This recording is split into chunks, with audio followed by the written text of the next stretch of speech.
All right, hey guys, welcome back. So now we're going to look at the algebra behind using those properties of parallelograms. So in number 1 and 2, we're already assuming that these guys are parallelogram. And that's going to be our biggest thing, is before we can even do any of this, we already have to assume that these guys are parallelograms, okay? Or we have to prove that they're parallelograms. So if I look at this one, I know that because they're parallelograms, and opposite sides need to be parallel by the definition of a parallelogram, okay? So, and what we also need to, now once we have its parallelogram, we can apply our properties. So in number 1, we have E is 98 degrees, and we're trying to find the measure indicated, which means we're trying to find measure of angle G. Well, in a parallelogram,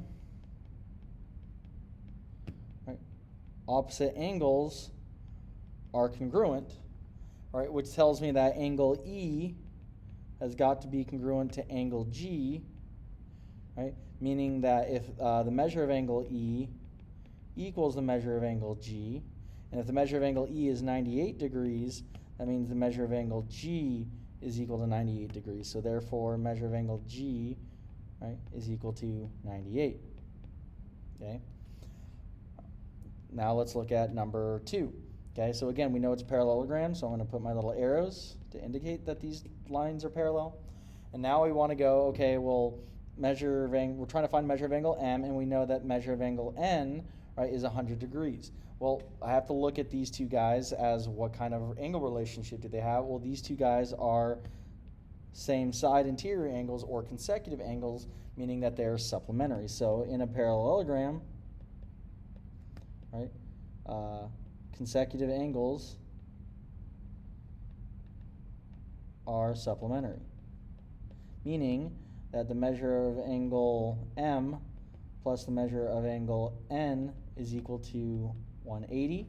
If I know the measure of angle N is 100, that means the measure of angle M plus 100 is equal to 180.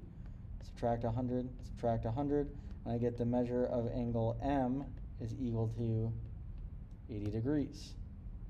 Okay, so in number 1 we got G was 98, and number 2 we get that M is 80 degrees, which again now also tells us that angle K is also 80 degrees and angle L is 100 degrees.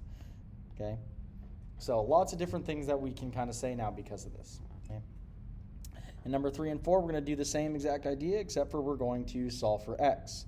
Okay, so we're going to use the ideas of the same properties. Okay, we know that there are parallelograms, so that means that in a parallelogram,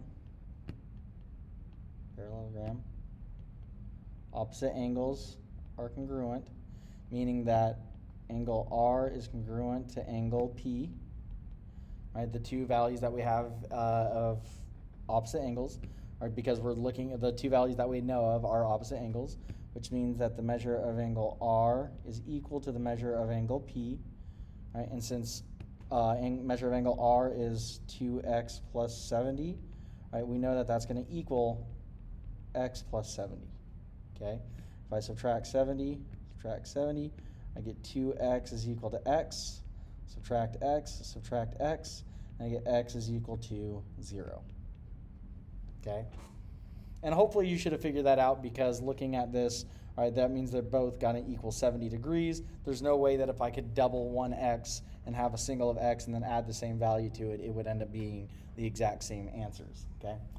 Next problem that we want to work on is number 4. So we have parallel, and once again we have consecutive interior angles or consecutive angles that are the ones that are in question. So we can say in a parallelogram, right, consecutive angles are supplementary,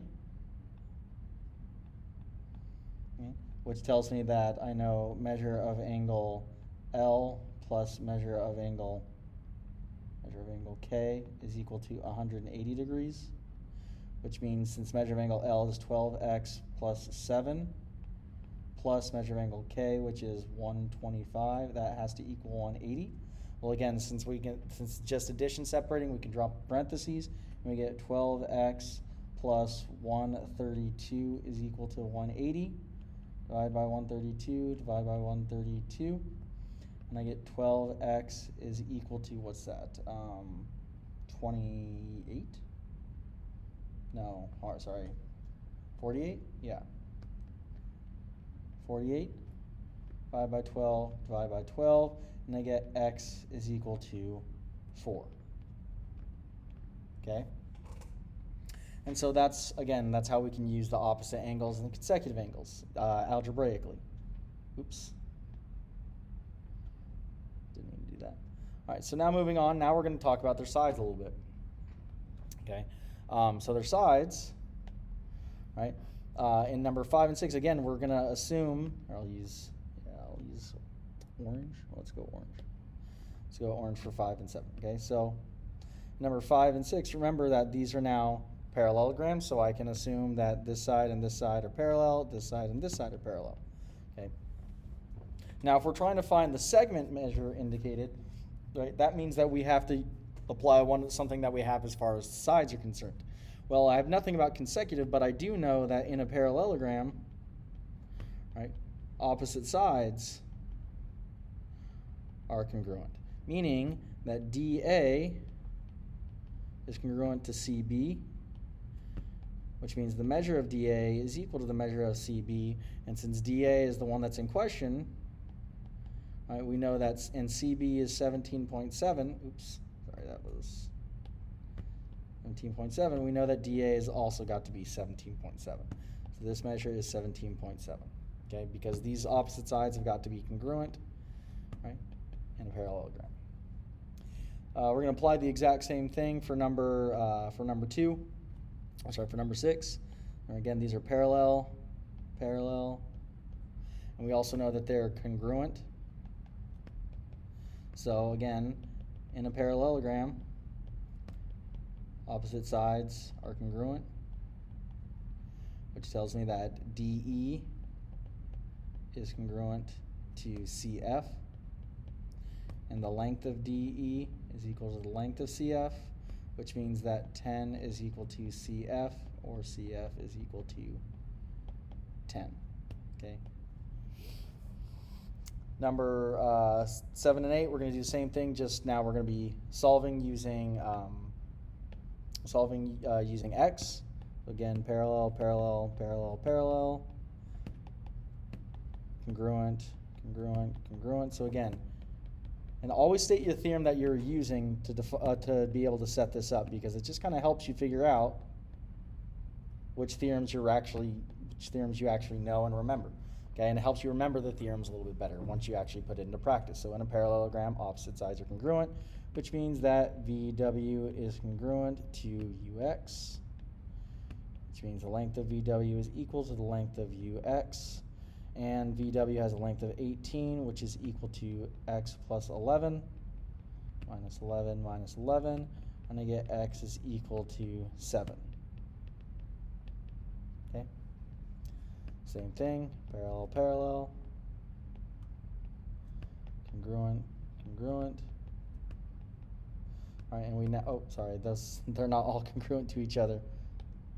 That's my mistake. Okay, but applying the same, so in a parallelogram, opposite sides are congruent. We know that MJ is congruent to LK, and the length of MJ is equal to the length of LK, which tells me that X plus 1 is equal to 8, minus 1, minus 1. I get X is equal to 7 again. Okay. Well, that's just, again, how we can apply all the, so far, the theorems that we've talked about. We have just a couple more that we want to go over.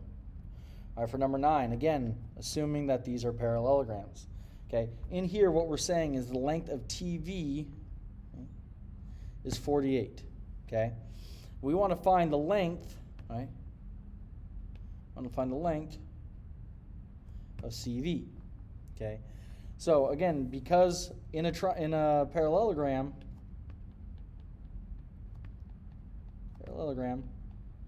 diagonals bisect each other.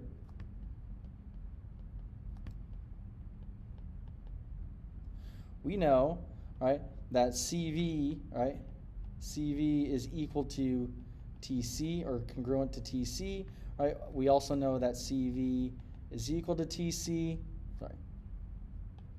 But even more important, we know that CV is going to be equal to 1/2 TV, or VT, sorry. I'll use TV. 1/2 TV. And this is the one that we are going to use, okay? So since I know that CV is equal to 1/2 TV, right, that means that CV is equal to 1/2 48, which is equal to 24. Okay, so if CV is going to be 24, sorry, that should have been red. So I know that CV is going to be 24, and then I know that TC is also going to be 24.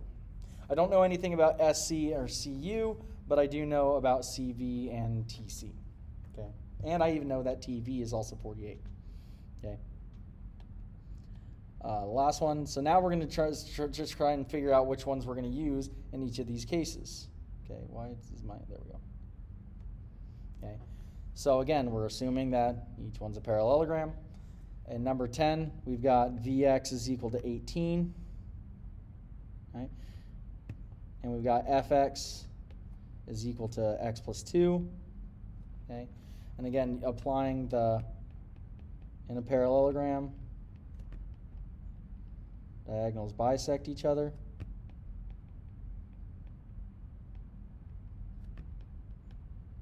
I know that Fx is equal to 1/2 Vx. Okay? And since Fx is equal to x plus 2 is equal to 1/2 Vx is equal to 18, right, this means that x plus 2 is equal to 9, minus 2 minus 2, and I get x is equal to 7. Okay? Number 11. Okay, so lots of different things going on. So what we're trying to, we're actually have to apply two different ideas in here. One is we're going to apply the fact that, so these are the angles that that are in question, kind of, as far as our parallelogram is concerned. So we know that in a parallelogram, sorry, consecutive angles are supplementary, which means that if I add up this whole thing and this whole thing, I should get 180. That means that the measure of angle VUT, right, plus the measure of angle UTS has got to equal 180 degrees. Well, VUT is equal to measure of angle VUS plus the measure of angle SUT by angle addition postulate. Okay. So by the angle addition postulate, now putting those together, we know that the measure of angle VUT is equal to 10x plus 7 plus 58, which is 10x plus 65. Okay. Now, using that alone is not enough. Now we got to substitute this back in. And so we get 10x plus 65 is equal to measure of angle UTS, which is 19x minus 1. Sorry, 10x plus 65 plus 19x minus 1 has got to equal 180 degrees. Okay. Combining like terms, we get, sorry, that's 19, yeah, we get 29x plus 64 has got to equal 180, minus 64, minus 64. And we get, minus 4 is 116. We get 29x is equal to 116. Divided by 29, divided by 29. I get x is equal to 4.